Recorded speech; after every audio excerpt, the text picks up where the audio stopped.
Luckily, all those who caused the confusion, all of us are still there. We are still part of the leadership today because we created this confusion. We brought this country to where it is. Whether you go, the governors were the people who refused. The Senate president is the governor before. Those who, all the actors, whether in federal government, legislature, everything, and all those who created the confusion.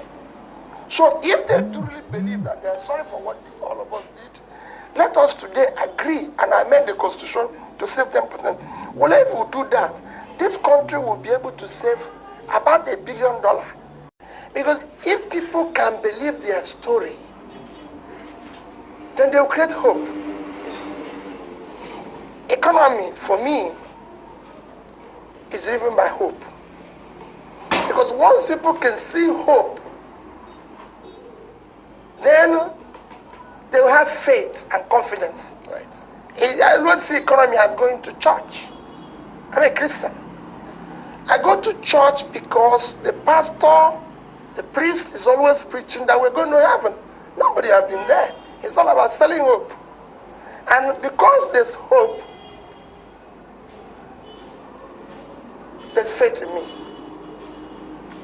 What the enduring part of hope, what drives the enduring part of it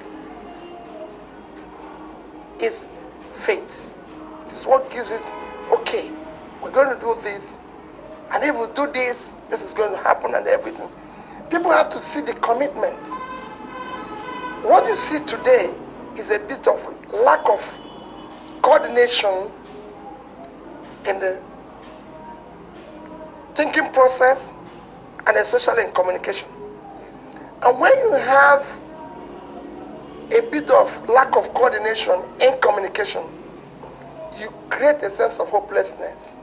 You bring fear in the system, and everybody will run for cover. Hey, you go to church on Sunday, and the pastor says, there's no heaven. So why are you there again? You go home. You know? People need to know, see it, yeah, you can say, oh, well, we're going to do this, we're going to do this, but what is missing there is a sense of driving hope. If you look at the strong economies of the world, it's not as if they're perfect. What is there is that they're preaching hope. Just like I said, you go to church, they're telling you, if you do this, you go to heaven, you do this and everything.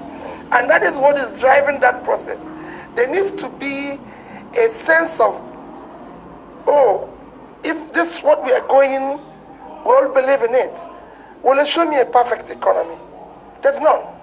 It is just that people are selling hope, which is giving faith, is an enduring part of it, to stay on and say, well, if this is going to happen, I'm going to be part of this.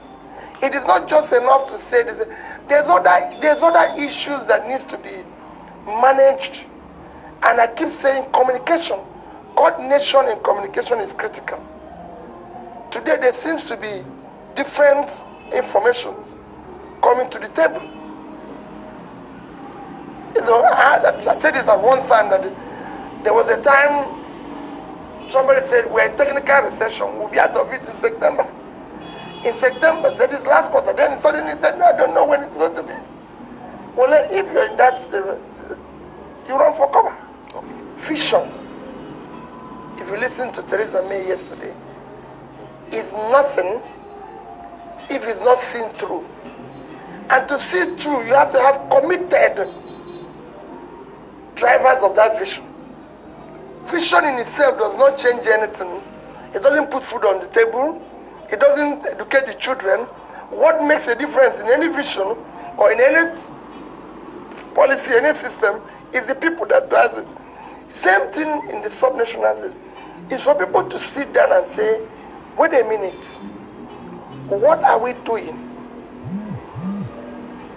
If you go to most of the states, and I use a case in point when I had to go, there's no plan. If you don't have a plan, you have That's plan what to you fail. inherited as well. Yeah, if you don't have a plan, you have a plan to fail. I was the person that created Ministry of Economic Planning. You ask people in education, what are you doing? They say, oh, they're just here. People in housing, what are you doing? So when we looked at all that, we found out that basically there's something lacking. And all we did was very simple. And that is what I advocate for people today. We went and borrowed a well-thought, call it development agenda, from the UN called MDG. Because today you see people say 3-point agenda, 1-point agenda, 7-point agenda. There's confusion everywhere. There's already an articulated agenda that if you follow it, you do a lot of work. We went and borrowed what the MDG and put that forward as our vision.